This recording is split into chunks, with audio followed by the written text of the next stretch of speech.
Pindah rumah aja ruwetnya kayak gitu, ini pindah ibu kota, jadi jangan kejar-kejar sehingga belum siap kita paksakan, akhirnya nggak baik. Yang buru-buru kan elu Yono, yang mulia Sri Baginda Yono Mulyono. Assalamualaikum warahmatullahi wabarakatuh. Kembali lagi di channel Prayoga Muhammad. Gimana kabar kalian semua? Semoga baik-baik saja ya, dan dilancarkan segala rizkinya. Teman-teman semua, selama ini kita sudah tidak membahas lagi soal IKN ya. Dan kali ini ada statement baru mengenai IKN, yang dimana Pak Jokowi mengatakan jangan dikejar-kejar ya. Jadi soal pemindahan ibu kota IKN ini, Pak Jokowi sendiri sepertinya sudah frustasi ya. Makanya mengatakan hal itu kepada para wartawan yang terus-menerus menanyakan soal perpindahan antara Jakarta ke IKN. Nah, beliau pun mengatakan ya, semuanya ada kan ini butuh waktu. Memindahkan ibu kota itu sekali lagi butuh waktu. Pindah rumah aja ruwetnya kayak gini, ini pindah ibu kota. Jadi jangan dikejar-kejar. Sehingga belum siap kita paksakan, akhirnya nggak baik, kata Pak Jokowi di IKN. Kita sebagai rakyat mendengar perkataan Pak Jokowi yang ini jadi bingung sendiri ya. Lah, yang nyuruh cepet-cepet siapa? Yang mau buru-buru pindah siapa? Gila ditanyain bingung sendiri. Udahlah Pak, udah cukup, udah. Oke, sebelumnya kita lihat dulu ya videonya dan komentar dari netizen sebelum kita ngeliat komentar di akun X. Ini dia videonya. Seluruh rakyat Indonesia, dengan ini saya mohon izin untuk memindahkan ibu kota negara kita. Ini bukan keputusan presiden saja, tetapi juga keputusan seluruh rakyat Indonesia. Semuanya nanti akan, ini butuh waktu. Memindahkan ibu kota itu sekali butuh waktu. Pak, terkait Pak nanti malam pindah rumah aja ruwetnya kayak gitu, ini pindah ibu kota, jadi jangan kejar-kejar sehingga belum siap kita paksakan, akhirnya nggak baik. Saya kira ini normal, natural saja, sehingga semuanya ekosistem terbangun, rumah sakit, sekolah, untuk urusan logistik semuanya sudah ada, baru pelan-pelan, itu pun juga pelan-pelan kita pindahkan, sehingga semuanya merasa nyaman di sini. Yang buru-buru kan elu Yono, yang mulia Sri Baginda Yono Mulyono. Pinipunegoro. Maka dari itu Bang, rakyat bingung sendiri. Kalian yang nonton ini ikutan bingung nggak sih sebenarnya? Kita lihat ya komentar dari akun X. Nah oke, di sini CNN Indonesia, Jokowi pindah rumah saja ruwet, pindah ibu kota jangan dikejar-kejar. Oke, kita lihat komentarnya ya. Dari Hasbi, Pak udahlah, ngomong sendiri, janji sendiri, gak bisa penuhi, terus playing victim kayak dikejar-kejar. Yang ngejar siapa Pak? Nah ini pertanyaan nih dari netizen nih, yang ngejar siapa Pak? Lalu dari Dozan, lah lu yang ngebet Mulyono, makanya kagak usah gede bacot. Waduh, kata-katanya luar biasa kasar ini ya teman-teman. Oke, dari Bona P. Fitri Kananda, udah diingetin banyak orang dan dari awal, yang maksa-maksa mau pindah juga siapa? Bosen sama bapak ngeles, ngebohong, kagetan mulu lagi. Ya bener nih, kagetan. Sering banget loh Pak Jokowi itu kaget. Kenapa ya, kok nggak berubah-berubah ya? Padahal masa jabatannya udah mau habis loh. Nah terakhir ya, dari Cakrawala Nusantara, pontang-panting ceboker ngebersihin, blunder lagi dia. Capek deh. Ya begitulah ya teman-teman semua yang terjadi saat ini ya. Kenapa Pak Jokowi ini selalu saja ngomong A jadinya B, ngomong B jadinya A. Blunder mulu kayak Caimin ya. Oke teman-teman semua, kita lanjut lagi ke videonya. Yudi, nih, dengerin sini Yud, nih, dengerin nih. Sekali lagi gua kasih tahu, puas dan muak itu beda tipis, setipis kaki orang yang bahasanya komik Shinchan. Jangankan lembaga survei yang ngomong CEO UIPM pun gue percaya. Mau lihat orang yang puas sama Jokowi? Nih.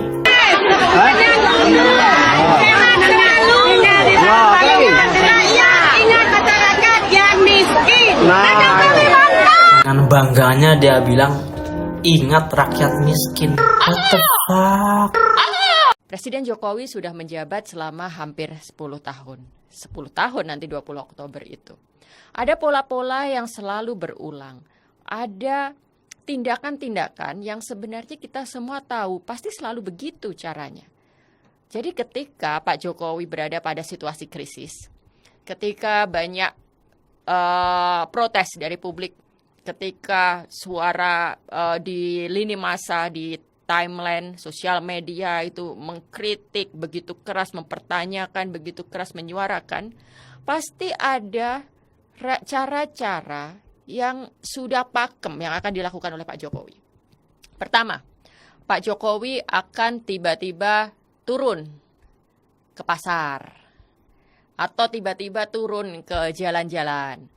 Dan kemudian timnya bekerja keras memotret merekam, lalu menyebarkan bahwa ternyata Presiden masih banyak yang menyambut, bahwa ternyata Presiden masih dicintai rakyat.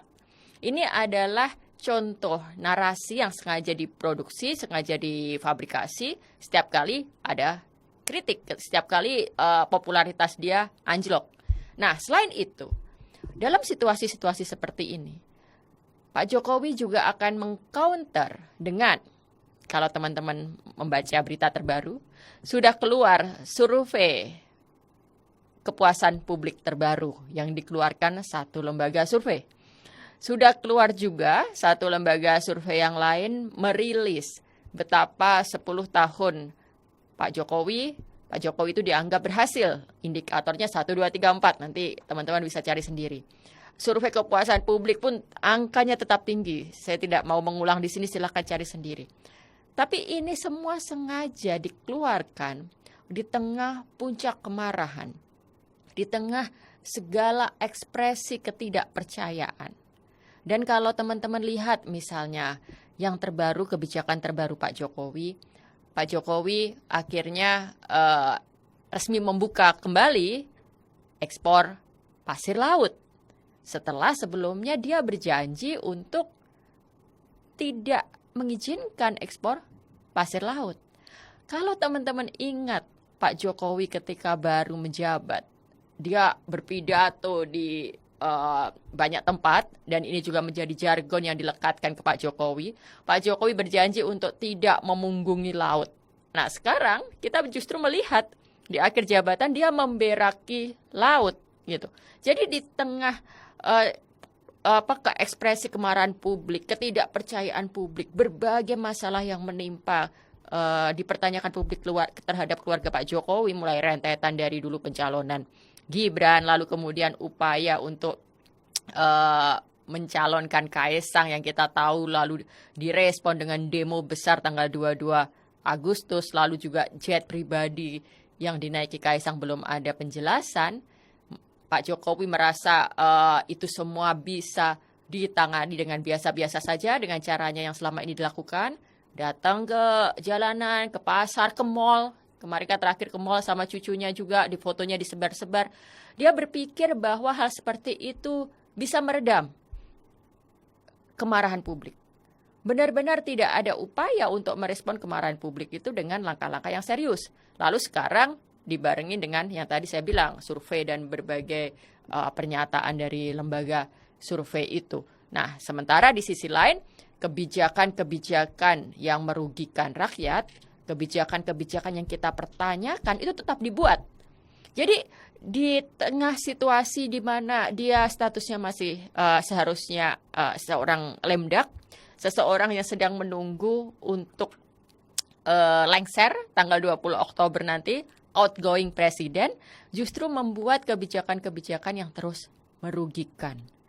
Jadi ketika kemarin editorial omong-omong itu buat judul Jokowi's last hurrah gitu kan, apakah ekspor pasir laut ini akan menjadi pesta terakhir Jokowi? Saya jadi ragu. Jangan-jangan itu pun bukan pesta terakhir Pak Jokowi.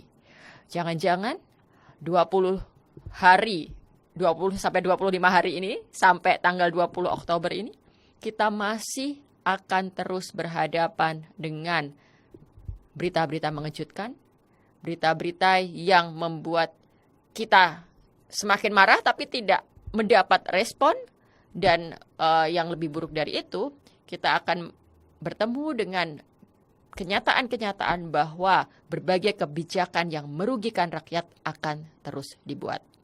Karena itu kita tetap harus mengawal, kita tetap tak boleh lengah, kalau kata anak sekarang. Lengah sedikit itu pasir laut diekspor gitu. Untungnya sebentar lagi lengser. Kok malah jadi nyanyi gue ya. Nah teman-teman semua, ada juga berita ini ya mengenai tunjangan dari anggota DPR.